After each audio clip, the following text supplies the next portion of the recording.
So I don't know about you guys, whenever it's October, November, I get kind of slower and I feel a lot less productive than I should be. And honestly, it's time to lock in. It's time to get out of this like lazy era and really focus on being better and finishing out the year and focusing on what we need to do to become the better versions of ourselves. And so just for you, here are 10 healthy habits for you to really lock in and stop bed rotting and really be in your productive era. So let's start. All in all, this all focuses on understanding who you want to be as your future self. Ask yourself, like, who do you want to be in the future? What is their morning routine like? What is their nighttime routine like? What does their day look like? What is your attitude towards certain things, and how are they living life? Understanding how you want to be like in the future vision and being super specific about it will lead you to how you will act right now, which will lead you to then that person that you want to be. That is really the equation of how things work. So honestly, like, the fake it till you make it really works here, because it's like, we're not really faking it, you're actually doing it, but as in like embracing that self that you want to be, embracing how they are. And you realize that sooner or later, you'll turn out exactly how you actually wanted to be in the first place. Understanding how you want to be like will at least give you a big goal on how you want to be. And now you have to focus on the smaller goals to actually get you there. So for things first, definitely physically reset. At least if you're not mentally reset, at least do it physically. It sounds super simple, but taking a shower. So I would say definitely take a very hot shower, take a hot calming shower, do your self-care routine, whatever you need to do, you know, your body scrubs and whatnot. It also helps release your body's like endorphins and oxytocin. So it actually does regulate your mood and make you happier and reduce stress. And also basically it's just calming. I always feel like whenever I am kind of in like a stumped mood, or you know, I'm really tired, like taking a hot shower always calms me down and it makes me feel so much better right after. Another thing I would definitely say is definitely decluttering your space. So I want to declutter the whole house because that's so stressful for me. I don't even own a house, but I would definitely say just like clean up your workspace. So like for me, I have like a study area, and so like I would literally just declutter things, make it neater, make it nicer, tidy up, clean up things, like throw out things I don't need. Just decluttering basically makes me reset and realize like, okay, like this is a fresh new start, this is a fresh new like place. So, you know, I feel like your body adjusts to your environment. So if you're in a very nice, kind of organized state, that's kind of also how your brain would also function as well. Decluttering also helps you make you feel like you're actually in control of the things that you can do. So it's also just nice in general. It's also visually appealing. So, you know, just declutter. Take 5-10 minutes to just declutter your workspace or something, somewhere that you want to feel comfortable in, whether it's your room or wherever else you need to kind of declutter. I also feel like one of the biggest things for me is that whenever I am in kind of my bed rotting phase, I'm constantly kind of doom scrolling on social media too often than I should be, and it sucks. Like, I could spend hours on TikTok or Instagram or YouTube and I don't even realize how bad it is for me until I'm like, oh well, it's been like 3 hours and I actually still haven't done anything. So I would also say, make sure you set timers on kind of the apps you take too long on. So I know like in the iPhone there's a time control setting where you can set like your timers on like how, like your time limit on like how many minutes or hours you can spend on that app a day. So I would definitely use that. So I would just say, like, do what you can and just kind of test it out. Like, don't set up too like high of an expectation, but even like 5 minutes less, 10 minutes less, just try to get less and less, because like spending too much time on social media can also kind of make you more stressed, even though it feels stress relieving, but it's actually not. So definitely focus on that. This then leads me to my next point, which is definitely not using your phone when you wake up and also when you go to bed right away. I would say give it some time. Actually, your phone gives off blue light if you didn't know when you go to bed. And so if you really want to, you know, sleep, and you should, like, that's actually one of the other pointers, is that you want a consistent sleep schedule to feel refreshed every day and to feel like you actually have a cycle and schedule to go by.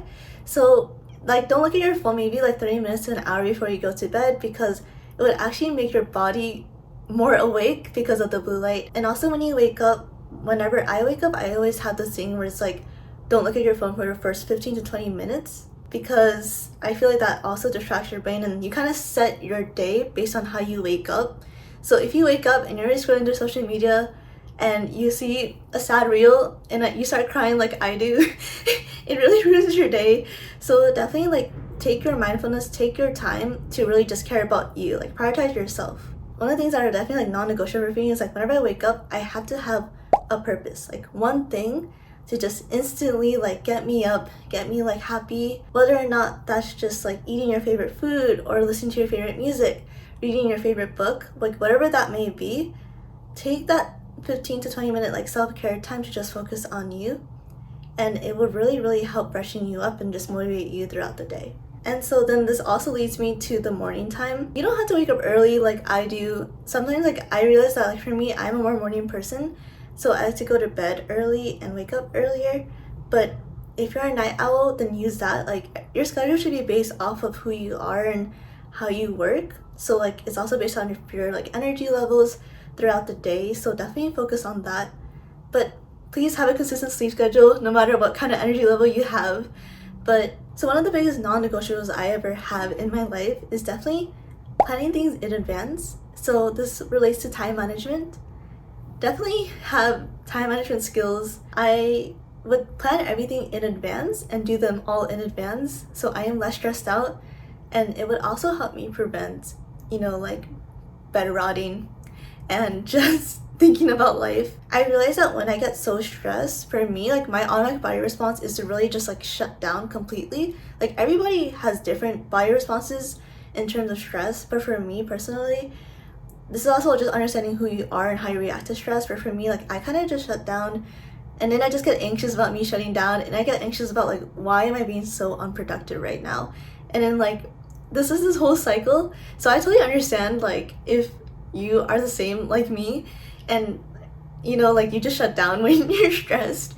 But I think the biggest thing is definitely time managing things. So for those who don't know, like I do calendar blocking, and I also use a combination of habit stacking at the same time. So for calendar blocking, for those who don't know, you literally just block times in your schedule, whether or not as your physical planner or digital planner. And so I will literally just plan. Like I would just write down my schedule, and in the blocks I'd be like, I would do this, like whether or not it's work, tennis practice, textbook chapters, and I'll get like that block of time to do that. I would even make a block of time to even do self-care, because I need to know like how my day is gonna be like, so I can just flow through that routine without wondering what am I gonna do next and being stumped like that. It also helps me prevent from like procrastinating and also just like forgetting deadlines that are actually due. And now habit stacking. For those who don't know, habit stacking is when an existing habit and then you put a new habit on top of that. So for me, like I kind of journal before I go to bed, but I also need to take my vitamins. So literally what I do is I do a location and also habit stacking. So I put my journaling book right next to my vitamins, so that before I journal, I will take my vitamins and then journal. So that way, every time I remember to journal, I also remember to take my vitamins at the same time. And after that, like once that habit is established, it would just become like second nature to you. Just like how you wake up and brush your teeth in the morning, just like how you eat breakfast, which I hope you do. But yeah, just the things like that will make life easier. This then leads me to my next point, which is just like instant gratification. This is just how we are as humans. We need kind of an instant like reward to make us do things. And so this honestly has helped me a lot when I learned that humans are just like this. Whenever I need to do work, or whenever I really just need to just like do something urgently, and I force myself to do it. So I'm just like, okay, so if I do this homework right now and I finish within this time frame, then I'll reward myself with buying like a cup of chai or something. I used to not need that, but right now I do because I'm kind of struggling. So I would definitely use that, and it also helped me just become more productive and more willing to do it, because it's like, hey, I'm gonna do this like with all my hard work, and then I'm actually gonna reward myself right after. So it's just a nice little balance. This then leads me to making sure you have self-care block at nighttime or somewhere within your week. And so my next tip is actually having solo dates with yourself, or just like social hangouts with like close friends and stuff. So for me, like once a week, I will go out into New York City and I would just go to a cafe, I would do some work, and then I would just enjoy the city. That's kind of like my solo date. It's actually kind of scary. At first, last week was the first week I ever ate alone at a restaurant by myself, and it kind of felt awkward, but it was also very like eye-opening into like, I actually feel very comfortable like being by myself. So just solo days like that, it also helps you like discover yourself and being able to enjoy your own presence alone. But it's also nice to like eat with friends too if you want to. But just reward yourself like weekly or bi-weekly or whatever works with your schedule. But no matter what, you should always have like a self-care moment throughout the day, even if it's just 5 minutes of mindfulness or just like nighttime routine, like relax, you know, like don't worry, stress about work. So just like things like that, just focus on prioritizing you. You're the only one living in your body. You're the one only living this life. Nobody else is living your life for you. So definitely keep that in mind. And so one of the things that you can actually help physically stress relieve yourself and just actually make your body better is that just exercise daily, just moving your body. It doesn't have to be high, heavy, intensive workouts. It could literally just be walking. It could just be stretching. Incorporating just moving your body a little bit like every day also helps you too. The next lesson I really want to share with you, which is super important, is like don't have that fear of like missing out on the next big thing. And I mean this in the best way. Like for me, it's like technically my first semester of junior year, but I'm graduating this semester. But this is my first semester of my 3rd year of junior year, and even though I'm graduating this semester, this has only been the semester that I got opportunities to go out. And I don't mean like drinking wise or anything, but I mean just like actual places. Like I went to a red carpet event, and you know, this week I'm going to a famous concert. And so try to go to opportunities that like enrich you, and don't feel afraid to say no to things that you're not interested in. For honestly, my freshman and sophomore year, as well as my junior year, I didn't really go out much. Honestly, I was pretty boring. Like I just studied, I honestly just played tennis, you know. So I'm not saying like don't go out, but don't be afraid to say no. And the fear of missing out isn't always that big of a thing. It's probably not that big of a deal if you miss like a couple of events. Like make sure at the end of the day you're focusing on you and what actually makes you happy. So honestly, prioritize yourself. My final thing is be patient with yourself and be happy.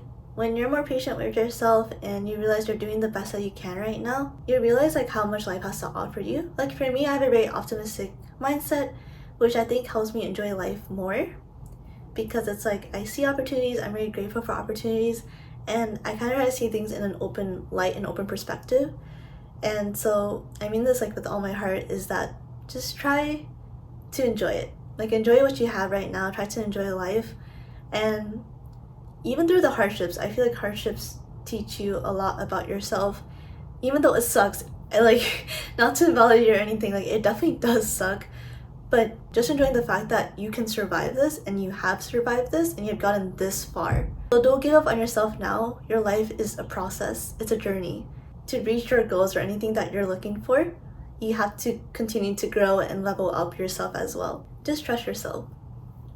Trust that you can make it, and I'm sure you will, because you have done it. You have survived hardships, you have survived obstacles. So you are here, and try to make the most out of it.